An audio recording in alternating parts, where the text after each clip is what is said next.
Hello mga kainday! Another day, another vlog of cooking ulam serye. Ayan ang ating simpleng healthy veggies.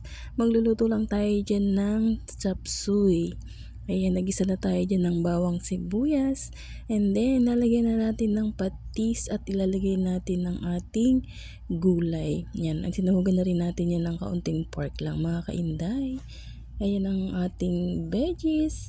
Mekos, mekos, mekos. Yan ang ating ulam.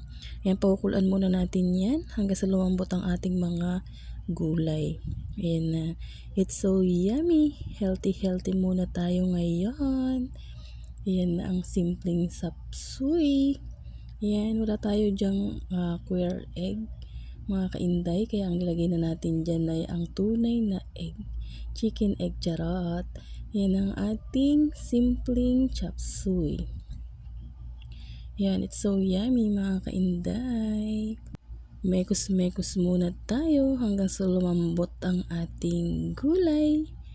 Yan, konti lang ating nilagay na sabaw para mas masarap. Yan.